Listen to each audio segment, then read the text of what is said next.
नमस्कार दोस्तों। आज की हमारी कहानी है मुझे तुम्हारे माँ बाबूजी के साथ नहीं रहना, अलग कर दीजिए बस। उनको अपनी बेटियां प्यारी लगती है, मैं नहीं, अब और नहीं पिस सकती। अगर यह कहानी आपको अच्छी लगे तो प्लीज हमारा चैनल सब्सक्राइब करें। इस कहानी के लेखक है दीपक गर्ग। मुझे अब तुम्हारे माँ बाबूजी के साथ नहीं रहना, मुझे अलग घर में अपने परिवार के साथ रहना है। सुधा ने बिरजू को मुंह बनाकर कहा। क्या ये तुम क्या कह रही हो सुधा, जानती भी हो क्या? अनाप शनाप बक रही हो। मेरे माँ बाबूजी जो तुम्हें बेटियों जैसे प्यार करते हैं, तुम उन्हें छोड़कर, तुम्हारी तबीयत तो ठीक है ना? मेरी तबीयत ठीक है, मगर मैंने जो कहा वो भी ठीक ही कहा है, मुझे अलग होना है बस। सुधा, तुम आराध्या की सोचो, वो माँ बाबूजी से कितना लाड प्यार करती है और माँ उसे उसकी मनपसंद चीजें बनाकर खिलाती है और बाबूजी उसे कहानियाँ सुनाते हैं। मुझे भी माँ के हाथों के खाने में ही स्वाद आता है, मैं कभी नहीं जाऊंगा। बस ये मेरे माँ बाबूजी का घर है और जैसे उन्होंने बचपन में मेरी ख्वाहिशें पूरी की, वैसे ही मैं भी उनके बचपन वाली बुजुर्ग उम्र में उनकी इच्छाओं को पूरा करूंगा। मैं यहीं रहूंगा उनके साथ बस। कहते हुए बिरजू बाहर निकल आया। सुधा बिस्तर पर लेट गई और रोने लगी। उसकी सास सचमुच उसे प्यार तो अपनी बेटियों से भी अधिक करती थी और मान सम्मान करती थी, पर न जाने क्यों उसे सब दिखावा लगता था, क्योंकि जब भी उसकी तीनों ननद आती तो वह अपनी बेटियों के आगे उसे भूल जाती और वह तीनों ननद की फरमाइशें पूरी करते करते उसे सारा दिन रसोई घर में खपना पड़ता। हालांकि उसकी सास बीच बीच में आकर रसोई घर में उसकी मदद करती, मगर उसे गुस्सा इस बात का आता कि उसकी ननदें उसके साथ रसोई घर में हाथ क्यों नहीं बटाती।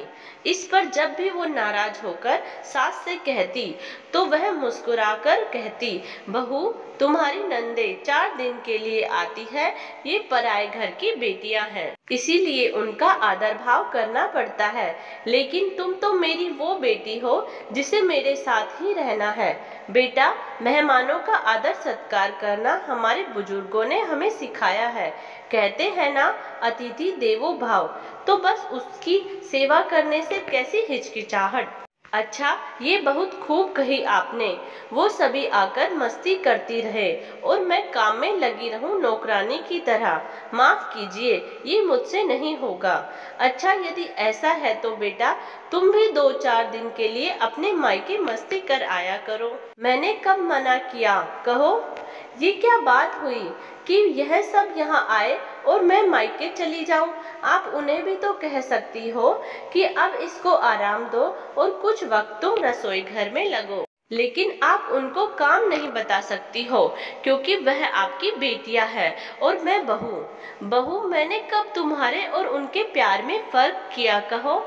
खैर बेटा, ये घर हमारा है तो यहाँ का काम भी हमारी जिम्मेदारी है। आज भी हमें करना है और कल भी हमें ही करना है। 4 दिन उन्होंने कर भी लिया तो उससे क्या होगा, फिर भी तो हमें ही करना है। पर माँ जी, थोड़ा बहुत तो वह करवा ही सकती है ना, मगर आप उन्हें नहीं बोलती हो। बेटा, मैं तो तुम्हें भी नहीं बोलती, तुम भी मत किया करो, मगर तुमने ही मना किया।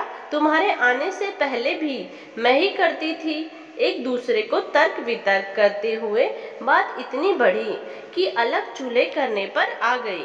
सुधा ने गुस्से में कहा, मुझे तो अलग कर दीजिए, बहुत दिन साथ रहकर पिस ली, अब बस और नहीं पिसना चाहती।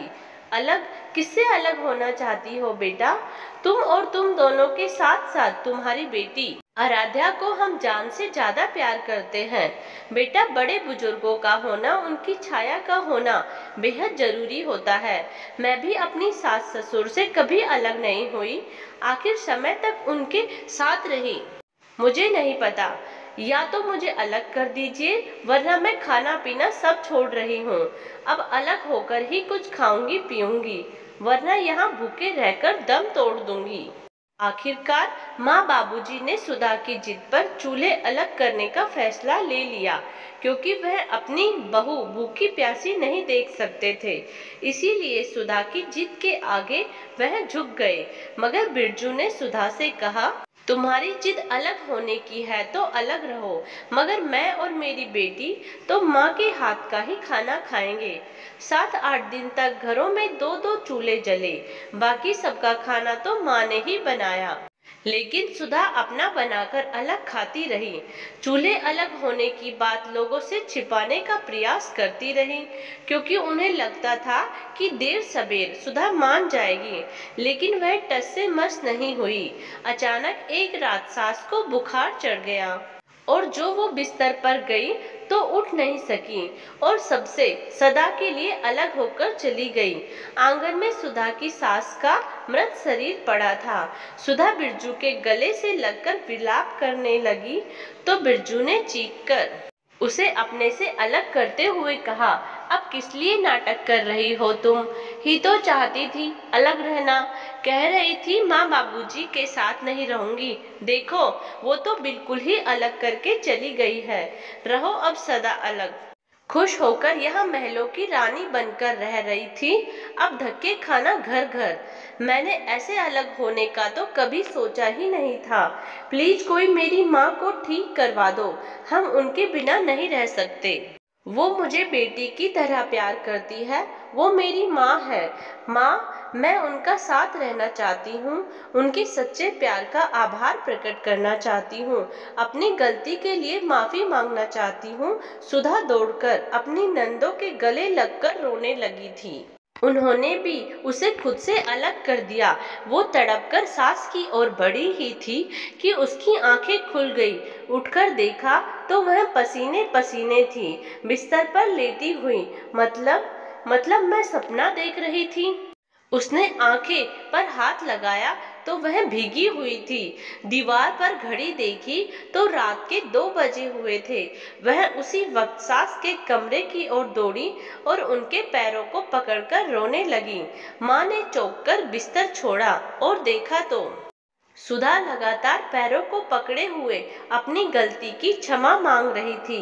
माँ उठी और सुधा को गले से लगाकर बोली, पगली क्या हुआ? सुधा ने उन्हें अपने सपने के बारे में सब कुछ बता दिया।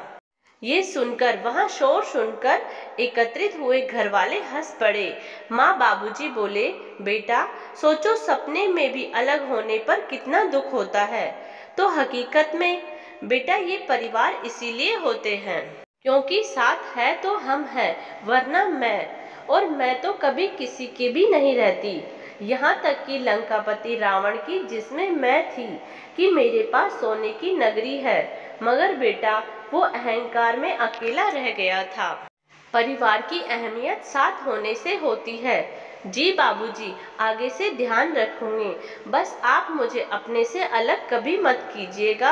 अपनी छाया अपनी बेटी के सिर पर हमेशा बनाए रखना।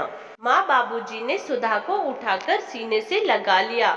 वहीं बिरजू और आराध्या दोनों मुस्कुरा रहे थे। अगर यह कहानी आपको अच्छी लगी हो तो प्लीज हमारा चैनल सब्सक्राइब करें। Thank you.